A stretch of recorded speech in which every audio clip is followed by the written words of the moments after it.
Olá pessoal, meu nome é Lucas, sou monitor da disciplina de Cronobiologia aplicada à saúde e para facilitar o aprendizado de vocês, resolvemos criar uma síntese do que foi aplicado na primeira aula.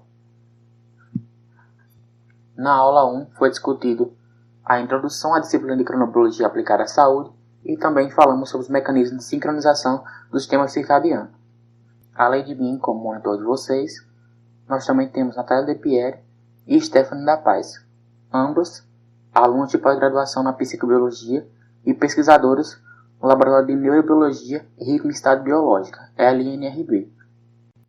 Inicialmente vamos discutir a origem da palavra cronobiologia. Crono significa tempo, do grego. Bios e logo significa vida e estudo. Logo então, a cronobiologia é uma disciplina científica que é caracterizada como um ramo da ciência que estuda a organização temporal dos seres vivos, sendo que a organização temporal é compreendida como a capacidade dos seres vivos de expressarem seus comportamentos e controlarem sua fisiologia de uma forma recorrente e periódica.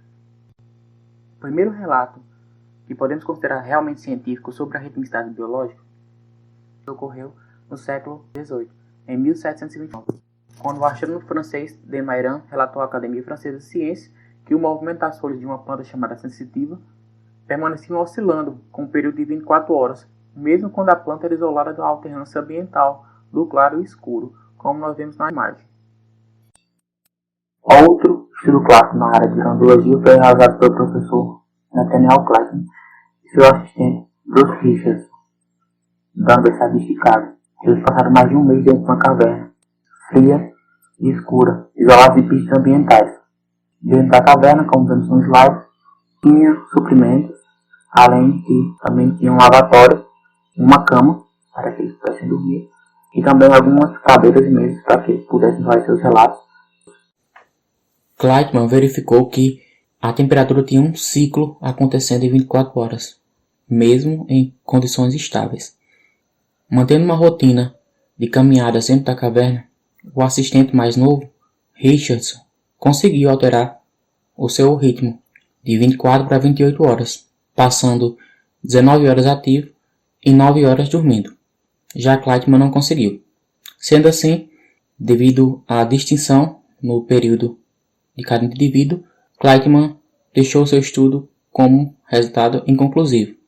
Porém, seu estudo foi importante porque foi a primeira descoberta que um ritmo de 24 horas persistia por mais de 30 dias em constantes condições, sugerindo que existia sim um marcapasso inato que não necessitava de pistas ambientais para que pudesse executar suas funções. Algumas observações importantes a serem frisadas é que o período endógeno do ciclo sono e vigília humano é de 24,5 horas. Sendo assim, é mais fácil atrasar do que adiantar o início do sono. É mais fácil viajar para o oeste do que para o leste. Ou seja, uma viagem saindo de Natal para Nova York, você geralmente não vai ter tantos problemas de jet lag. Já uma viagem saindo de Natal para Paris, por exemplo, você vai ter alguns problemas como dor de cabeça, sensação de mal-estar, sensação de angústia, justamente causada pelo desalinhamento circadiano temporário.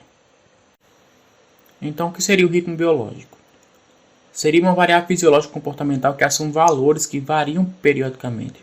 Ou seja, existe um ritmo e uma periodicidade para aquele comportamento ocorrer. O ritmo biológico pode ser classificado a depender da sua frequência, que ocorre em um período de 24 horas, sendo circadiano cerca de 24 horas, ou seja, o ciclo sono-vigília seria um exemplo, ultradiano menor do que 24 horas, sendo o batimento cardíaco como um exemplo, ou então os movimentos respiratórios, e infradiano maior do que 24 horas, tendo como exemplo as estações do ano, a sazonalidade, ou então o período ovulatório nas mulheres. Outra classificação dos ritmos biológicos seriam com relação à função. Aquelas que têm correlatos geofísicos, ou seja, que dependem do ciclo claro e escuro, de temperatura e de outras variáveis geofísicas, como o ciclo sono-vigília, ou seja, a luz e a ausência de luz é muito importante. E aqueles que não têm correlatos geofísicos, como os batimentos cardíacos e os movimentos respiratórios. Embora que estes modifiquem e variem de acordo com a hora do dia, elas não possuem correlatos geofísicos. Como vemos no slide, o modelo básico do ritmo circadiano ocorre quando um estímulo ambiental, ou seja, um sincronizador ou um doador de tempo, chamado do alemão de Zeitgeber, como a luz, ela é transduzida pelos fotorreceptores da retina, ou seja, pelas vias de entrada, e são levados até o nosso marcador, marca-passo, que seria o oscilador, relógio biológico. Ele iria gerar um ritmo de saída, como a secreção hormonal, variação de temperatura, dentre outros, sendo assim executando sua função.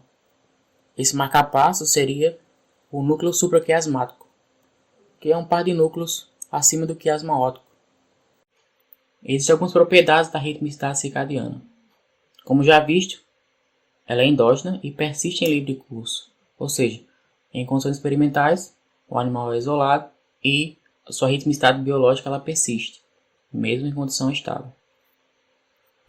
Ela é suscetível à sincronização com o ciclo claro-escuro, ou seja, mantendo uma relação de fase estável. Essa relação de fase em relação do ciclo claro-escuro com o ciclo sono-vigília, por exemplo, mantendo uma periodicidade e uma ritmicidade todos os dias. Sendo assim, você estaria sincronizado. Ela também está suscetível ao arrastamento. Este é um processo dinâmico no qual um ciclo externo força um oscilador, modificando seu período, estabelecendo uma relação de fase fixa entre eles. Outra propriedade da ritmicidade circadiana é o limite de sincronização. Existe um período em que o organismo está disponível para estar ou não sincronizado.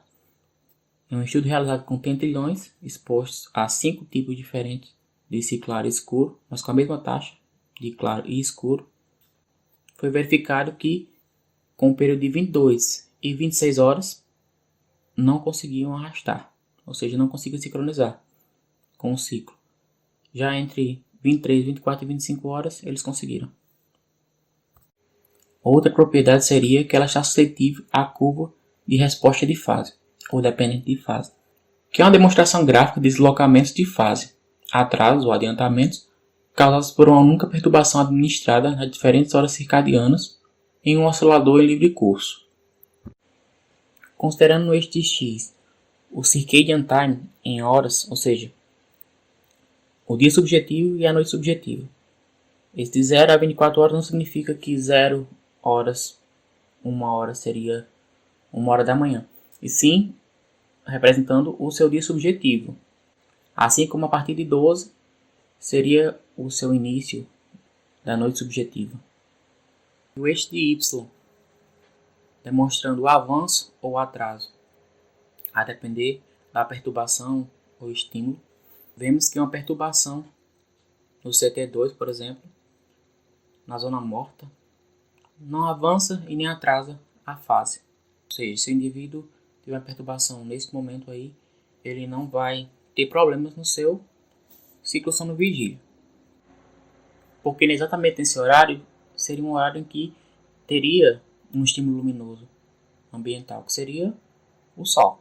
Uma perturbação luminosa, por exemplo, no CT8, também não atrasaria nem adiantaria a fase. Já uma perturbação no CT14 mudaria, ou seja, atrasaria a fase em 2,5 horas. E no CT20, a perturbação levaria a um avanço de fase de 2 horas. Vamos lembrar que esse circadian time ele não considera o 0 hora como 12 horas da noite. Ele considera o dia subjetivo e a noite subjetiva para você. Neste outro gráfico, nós verificamos como o núcleo supraquiasmático consegue captar o estímulo ambiental, seja ele o ciclo de claro e escuro, os ciclos sociais, familiares, o horário de alimentação, e gerar um padrão rítmico para algumas atividades, como o padrão de atividade de repouso, o ciclo sono-vigília, a temperatura corporal, a secreção de hormônios pela hipófise, ou então outras glândulas endócrinas, o sistema parasimpático e simpático, o sistema neurovegetativo, e o padrão alimentar. Todos esses levariam a modulação e um refinamento para os genes relógios localizados em células, na periferia. Outro mecanismo de sincronização seria por alimentação, ou seja, pela disponibilidade de alimento. O alimento seria o Zeitgeber, o doador de tempo, né? Que é um mecanismo não fótico, ou seja, não tem relação com a luz propriamente. Então, um padrão alimentar, ou seja, de organização alimentar, sincronizaria esse oscilador, pouco dependente ou independente dos gêneros relógicos, que gerariam a atividade da procura de alimento, né? A antecipação pela procura de alimento. Este foi o resumo da aula 1, né? Introdução, mecanismo de sincronização do sistema circadiano. Caso vocês não tenham entendido alguma coisa que eu tenha comentado, pode mandar um e-mail para mim, vou deixar aqui embaixo o e-mail, e não se preocupe, alguns termos são bem específicos, vocês vão aprendendo com o decorrer das aulas, com o professor John, com o professor Mário. E é isso, eu espero que vocês tenham compreendido a síntese geral da aula 1. Siga a gente lá no Instagram, para não esquecer de fazer o merchan, @lnrb_ufrn, para novidades na área de cronobiologia e sono. E é isso, nos vemos na próxima aula.